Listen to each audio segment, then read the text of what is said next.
Hello बच्चों, welcome to the channel Chemistry Sakha. मैं हूं केमिस्ट्री एक्सपर्ट मनोज शर्मा। आपका चैप्टर चल रहा है स्टेट्स ऑफ मैटर और हम स्टेट्स ऑफ मैटर के आखिरी लेक्चर पे आ चुके हैं, जहां पे हम लोग पढ़ रहे हैं लिक्विड्स के बारे में। और लिक्विड्स की जो आखिरी प्रॉपर्टी जो हम पढ़ेंगे वो है विस्कोसिटी। इससे पहले हमने आपको दो प्रॉपर्टीज पढ़ाई हैं लिक्विड्स की, एक वेपर प्रेशर और दूसरी पढ़ाई थी सरफेस टेंशन। हालांकि सरफेस टेंशन और विस्कोसिटी दोनों ही फ्लूइड मैकेनिक्स के टॉपिक्स होते हैं, यानी फिजिक्स के टॉपिक्स होते हैं। यहाँ पर तो बस कहना चाहिए कि एक नाम मात्र के लिए ही पढ़ाई जाती है, बाकी तो फिजिक्स में ही आपको पढ़नी होती है। फिजिक्स में काफ़ी लेट पढ़ते हो आप लोग, केमिस्ट्री में पहले ही इसके क्वेश्चंस आ जाते हैं आपके यहाँ एकेडमिक्स में, तो इसलिए केमिस्ट्री में पढ़ाना जरूरी हो जाता है। बट फिजिक्स में आप जब पढ़ोगे तो आप ये कहोगे हाँ केमिस्ट्री में तो कुछ पढ़ा ही नहीं था, इसलिए आपको पहले ही बता दें कि केमिस्ट्री में बहुत कम पढ़ते हैं हम लोग। तो क्या होती है विस्कोसिटी? जितनी केमिस्ट्री में जरूरत है उतनी या उससे कुछ ज़्यादा तो मैं आपको पढ़ाऊंगा ही पढ़ाऊंगा। विस्कोसिटी क्या है, ये हेडिंग पड़ी हुई है विस्कोसिटी, थोड़ा समझिएगा। ये हमने एक पाइप ले लिया, ये पाइप की सरफेस यहीं पे होगी, राइट। ये सरफेस से ही हमने लिक्विड को कई लेयर्स में बांट लिया। ये सरफेस के साथ ही लगी हुई है पहली लेयर, ये इधर भी पहली लेयर ही बोली जाएगी क्योंकि सरफेस इधर भी होगी। ये दूसरी और ये तीसरी लेयर है। तो अगर हम लिक्विड को कई सरफेसेस में डिवाइड कर लें तो होगा क्या, यहां पर जो सरफेस होगी पाइप की, राइट, और लिक्विड की भी सरफेस, दोनों को एक साथ ही दिखा दिया है। तो सरफेस किसकी, जिस ऑब्जेक्ट के थ्रू लिक्विड फ्लो कर रहा है, और एक लेयर ये किसकी ले ली हमने, लिक्विड की। तो इनके बीच में फोर्स ऑफ अट्रैक्शन होगा। उस फोर्स ऑफ अट्रैक्शन की वजह से ये जो ऑब्जेक्ट है, पाइप है, इसकी सरफेस लिक्विड की लेयर को अपोज कर रही होगी कि भैया फ्लो मत करो, रुक जाओ, अट्रैक्शन की वजह से, राइट। अब ये लेयर दूसरी लेयर को अपोज कर रही होगी, ये लेयर तीसरी लेयर को अपोज कर रही होगी। इस तरीके से अगर हम इस लेयर की स्पीड v मान लें तो जो लेयर लिक्विड की पाइप के पास होगी उसकी स्पीड और कम होगी, v माइनस dv। ऐसे ही इसकी स्पीड अगर हमने v मानी तो जो लेयर सरफेस से अटैच है उसकी स्पीड कम होगी, v माइनस dv। और जो इससे भी जो ऑब्जेक्ट है, जो पाइप है, उससे जितना दूर जाओगे जो लिक्विड की लेयर होगी उसकी जो स्पीड होगी वो बढ़ती चली जाएगी। ऐसे देखो, हमने ये एक फिक्स्ड लेयर मान ली, फिक्स्ड हॉरिजॉन्टल सरफेस, इसकी स्पीड कितनी है, 0 है। मतलब ये क्या है, ये वो सब्सटेंस है जिसके ऊपर लिक्विड फ्लो कर रहा है। ये लिक्विड की हमने फर्स्ट लेयर ली, सेकेंड लेयर ली, ये थर्ड लेयर ली। इसकी स्पीड v है तो इसकी कम होगी क्योंकि ये सरफेस के पास है, v माइनस dv। इसकी कैसी होगी, ज्यादा होगी, v प्लस dv। तो विस्कोसिटी है क्या, विस्कोसिटी को डिफाइन करते हैं, कहते हैं, टेक्निकल डेफिनेशन अभी आपको हम नहीं दे रहे हैं, हम थोड़ा सा आपको बता रहे हैं कि विस्कोसिटी है क्या। विस्कोसिटी के लिए एक टर्म यूज करते हैं, it is the resistance, internal resistance which opposes the flow of liquid. मतलब इंटरनल रेजिस्टेंस है, लिक्विड की एक लेयर दूसरी लेयर पर लगाती है जो फ्लो को अपोज करती है, दैट इज विस्कोसिटी। तो अभी हमने बोला कि ये रेजिस्टेंस है, तो क्या विस्कोसिटी एक्चुअली रेजिस्टेंस है? रेजिस्टेंस तो आप लोग फिजिक्स में पढ़ते हो, वो जो इलेक्ट्रिसिटी में रेजिस्टेंस होता है, तो ऐसा मत कर देना कि विस्कोसिटी को रेजिस्टेंस के बराबर मान लो, ओम उसकी यूनिट दे दो और वहीं से आप उसकी डायमेंशन दे दो। एक्चुअली विस्कोसिटी रेजिस्टेंस के इक्विवेलेंट ऐसे नहीं है, बस विस्कोसिटी एक प्रॉपर्टी है। विस्कोसिटी एक लिक्विड की जन्मजात प्रॉपर्टी है। जब लिक्विड है तो उसके अंदर एक प्रॉपर्टी होगी विस्कोसिटी की, किसी में कम तो किसी में ज्यादा, जो क्या करती है, लिक्विड के फ्लो को अपोज करती है। दैट्स वाई हमने रेजिस्टेंस जो कि अपोज करता है फ्लो ऑफ लिक्विड को, मतलब एक रेजिस्टेंस है लेकिन वो वाला रेजिस्टेंस नहीं जो इलेक्ट्रिसिटी में पढ़ते हैं, वो अलग है, वो तो चार्ज के फ्लो को अपोज करता है, राइट। अच्छा, ये तो विस्कोसिटी को अगर हमें लिखना पड़े तो हम इस तरीके से लिख सकते हैं कि ये है क्या, एक प्रॉपर्टी होती है। प्रॉपर्टी कहना सबसे अच्छा टर्म है, विस्कोसिटी को अगर हम प्रॉपर्टी कहें तो सबसे अच्छा टर्म यही होगा। हालांकि किताबों में केमिस्ट्री वाली बुक्स में आपके यहाँ लिख देते हैं, मैंने फिजिक्स वाली बुक्स भी पढ़ी हैं, वहां से भी पढ़ा हुआ है इसको, तो केमिस्ट्री वाली बुक्स में लिख देते हैं it is internal resistance to flow is called, या ऐसा कुछ, internal resistance to flow is called as viscosity. तो वहां से फीलिंग आती है कि रेजिस्टेंस है, रेजिस्टेंस की डायमेंशन, रेजिस्टेंस की यूनिट, तो वो सब कुछ नहीं होता है। विस्कोसिटी एक्चुअली एक प्रॉपर्टी होती है। इसको हम यूनिट की तरह, इसकी यूनिट वगैरह नहीं दे सकते, इसको हम एज अ क्वांटिटी नहीं यूज कर सकते, ये एक प्रॉपर्टी है। अच्छा, दूसरा कैसे फिर इसको ऐसे भी डिफाइन करते हैं, it is the force of friction offered by one layer of liquid to another against flow. मतलब लिक्विड की एक लेयर दूसरी लेयर पर जो फोर्स लगाएगी और उसके फ्लो को, फ्रिक्शन का फोर्स लगाएगी और उसके फ्लो को अपोज करेगी, उसे हम विस्कोसिटी कहते हैं। यहां से ऐसा लगता है कि विस्कोसिटी क्या है, फोर्स है, फ्रिक्शन वाला फोर्स है, मतलब फ्रिक्शन वाले रूल्स फॉलो होने चाहिए। तो आपको बता दें ये फोर्स भी नहीं, विस्कोसिटी फोर्स होता ही नहीं कुछ, विस्कस फोर्स होता है, वो अलग है।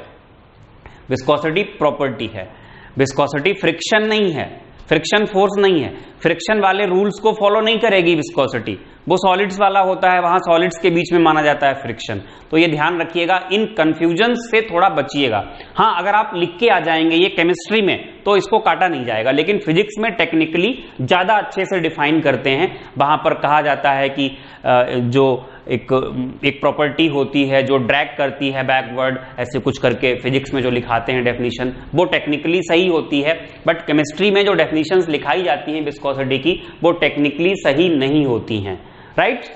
विस्कोसिटी फोर्स कह देते हैं, विस्कस फोर्स होता है, और विस्कोसिटी की डेफिनेशन, विस्कोसिटी की यूनिट क्या है ऐसा बोल देते हैं। अरे जब कोई क्वांटिटी ही नहीं है तो यूनिट कहां से होगी। जो यूनिट होती है वो कोफिशिएंट ऑफ विस्कोसिटी की होती है, जो आगे चल के आपको हम बहुत सिस्टमेटिकली लिखा देंगे, जरा सा पार्ट है बस पढ़ने को। तो बस जो आपके अंदर डाउट्स आ सकते हैं या टेक्निकली आप अच्छे वर्ड्स नहीं यूज कर सकते हैं वो मैंने आपको बता दिया। तो विस्कोसिटी ना तो रेजिस्टेंस है ना ही विस्कोसिटी फोर्स है, बस एक प्रॉपर्टी है जो इंटरनल, मतलब एक बाई वर्च्यू ऐसा कुछ कह सकते हो कि जन्मजात प्रॉपर्टी है लिक्विड की। जन्मजात, वो एक्चुअली ऐसे वर्ड यूज कर दिया कि उसकी एक प्रॉपर्टी है। अगर लिक्विड होगा तो प्रॉपर्टी तो होगी ये उसके अंदर, जिसके अंदर जो प्रॉपर्टी है जिसकी वजह से फ्लो को क्या करता है, अपने ही एक पार्ट दूसरे पार्ट को फ्लो से रोकता है, ये एक प्रॉपर्टी होती है। बाकी जो विस्कस फोर्स होता है वो किस किस पे डिपेंड करेगा उसके बारे में हम बात करेंगे। कोफिशिएंट ऑफ विस्कोसिटी क्या होगा, उसकी यूनिट क्या होगी, उसके बारे में हम लोग बात कर लेंगे। तो बेटा जी लिखिएगा, विस्कोसिटी में पहले आप ये बनाइएगा, ये मत बनाइए, आप डायरेक्टली लिखिए, पहले लिखिएगा the internal resistance to flow possessed by a liquid is called its viscosity, is called viscosity। और करके लिख दीजिए the force of friction which one part of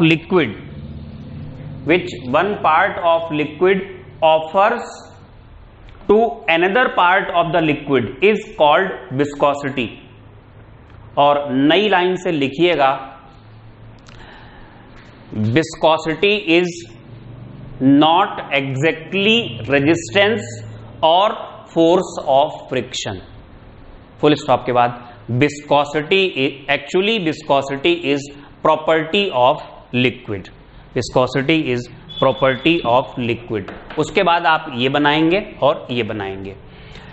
हमने मान लिया कि जो दो लेयर्स हैं उनके बीच की जो डिस्टेंस है वो dx है, सरफेस एरिया जो है एक का वो कितना हमने मान लिया, a मान लिया, ठीक है। ये और ये इसमें कोई खास अंतर नहीं है, बस यहाँ लेयर्स बना दी हैं। यहाँ क्या किया हमने, जो फिक्स्ड लेयर हैं इसके जस्ट ऊपर ये फिक्स लेयर यहाँ पर ऐसे मानी जाएगी, इसके नीचे और इसके जस्ट ऊपर मानी जाएगी फिक्स्ड लेयर, ऐसे करके, ठीक है। और ये लिक्विड की लेयर मानी जाएगी।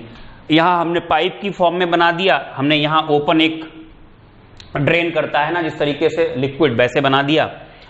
अब देखो बेटा, तो हम इसको वेलोसिटी का डिफरेंस जैसे इसके और इसके बीच में कितने का है, dv का, इसके और इसके बीच में कितने का है, वो भी dv का है। तो अगर हम dv ओवर dx लिखें तो इसको हम कहेंगे वेलोसिटी ग्रेडियंट। तो वो डेफिनेशंस लिखने के बाद, ये बनाने के बाद आपको मैं नहीं दिखूंगा लेकिन आपको कंटेंट दिख जाएगा, देखिएगा। तो जो विस्कस फोर्स होता है, विस्कस फोर्स जिसको हम F से दिखा रहे हैं, ये प्रोपोर्शनल टू होता है जो सरफेस एरिया है A into dV over dx। और जब हम यहां से हटाते हैं प्रोपोर्शनलिटी का साइन, तो यहां पर आता है एक कांस्टेंट ईटा से दिखाते हैं, ग्रीक लेटर होगा जहां तक है, eta into A into dV over dx। ये फार्मूला बनता है। यहां पर जो ईटा है इसको हम कहते हैं कोफिशिएंट ऑफ विस्कोसिटी, C नहीं S होता है, इसको हम कहेंगे कोफिशिएंट ऑफ विस्कोसिटी। बेटा जब आप ईटा की यूनिट निकालोगे, कोफिशिएंट ऑफ विस्कोसिटी कहते हैं। अगर इसको डिफाइन करना पड़े तो हम एरिया 1 सेंटीमीटर स्क्वायर ले लेंगे, dV 1 सेंटीमीटर पर सेकेंड ले लेंगे, और dx हम ले लेंगे 1 सेंटीमीटर। तो चलो अच्छा डिफाइन कर ही लेते हैं इसको। When area is equal to 1 centimetre square, dV is equal to 1 centimetre per second, और dx हमने ले लिया 1 सेंटीमीटर। तो ऐसे केस में ईटा जो होगा वो किसके बराबर होगा? F के। तो लिखिएगा, coefficient of viscosity may be defined as the force of friction. Coefficient of viscosity may be defined as the force of friction in dynes required to maintain a velocity difference of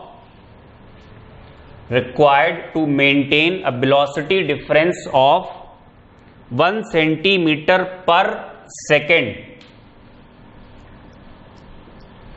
velocity difference of 1 centimeter per second between two parallel layers of liquid, between two parallel layers of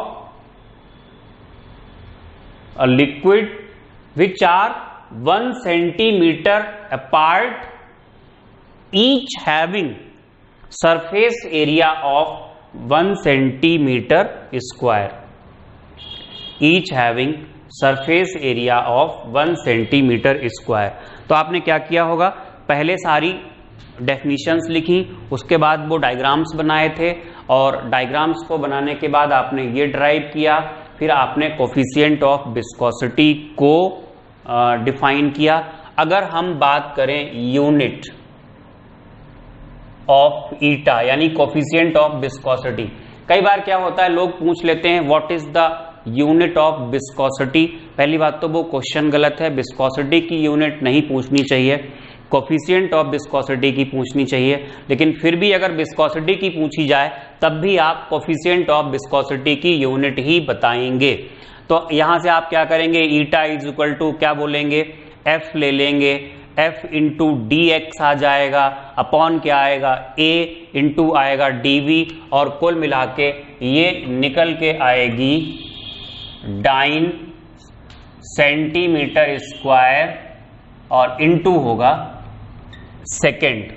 ठीक है बेटा, ये unit होगी।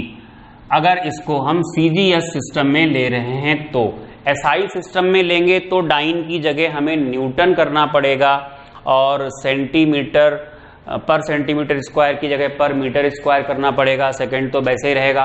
बेटा जी इसी को हम क्या कहते हैं, इसी को हम 1 पॉइस कहते हैं, ये भी एक यूनिट होती है। तो ये है बेटा विस्कोसिटी, जो हमें पढ़ना था वो हमने आपको बता दिया।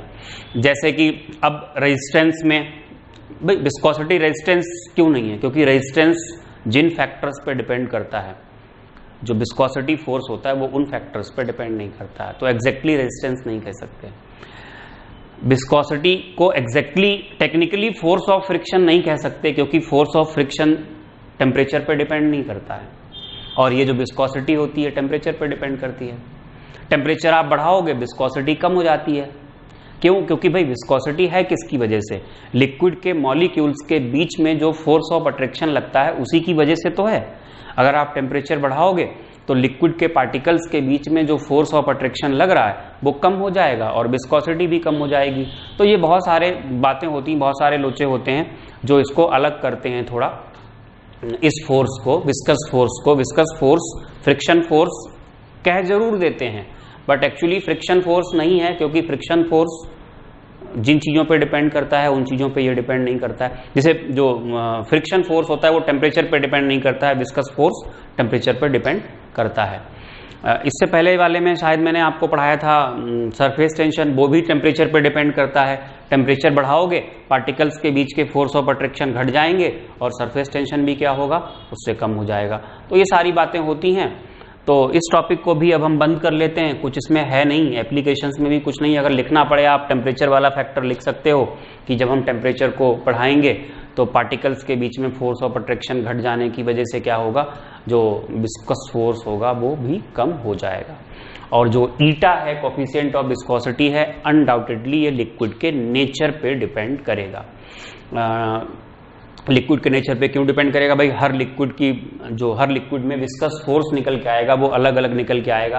अगर हम ये चीज और ये चीज सेम कर लें उसके बाद भी हर लिक्विड के केस में विस्कस फोर्स अलग होगा, क्योंकि उसका जो कोफिशिएंट ऑफ विस्कोसिटी होगा वो अलग अलग होगा। ये इसके नेचर पे डिपेंड करेगा, लिक्विड के नेचर पे। कहीं कहीं पर पार्टिकल्स के बीच में फोर्स ऑफ अट्रैक्शन बहुत स्ट्रांग होते हैं, यानी ईटा की वैल्यू ज्यादा होगी, और जहां पर फोर्स ऑफ अट्रैक्शन कमजोर होते हैं वहां पर ईटा की वैल्यू कम होगी। तो ये सारी बातें हैं, चीजों को समझने की कोशिश कीजिए। होपफुली आपको वीडियो बहुत हेल्पफुल होगा आपके लिए, और आपने पूरा चैप्टर कंप्लीट कर लिया होगा। असाइनमेंट कीजिए, क्वेश्चंस लगाइए। सारे लेक्चर्स, अगर आपने पीछे के लेक्चर्स नहीं देखे हैं तो आपको जो प्लेलिस्ट मिलेगी, प्लेलिस्ट का नाम है स्टेट्स ऑफ मैटर, वहां पर जाकर के सारे लेक्चर्स देख सकते हो, और आपको डिस्क्रिप्शन बॉक्स में भी लिंक मिलेगा, वहां से आप देख सकते हो। अब बारी है आपकी, मैंने अपनी तरफ से चैप्टर खत्म कर दिया। आपको क्वेश्चंस लगाने हैं, बहुत सारे क्वेश्चंस लगाने हैं, डाउट्स पूछने हैं, लाइव क्लास में डाउट्स पूछने हैं, बस यही सब, और चैप्टर हमारा तैयार। बेटा जी, अगर आपको वीडियो अच्छा लगता है तो लाइक कीजिएगा और सब्सक्राइब कीजिएगा, क्योंकि आपको पूरी केमिस्ट्री मिलेगी यहाँ पे, और शेयर कीजिएगा फ्रेंड्स के साथ। Thank you for watching.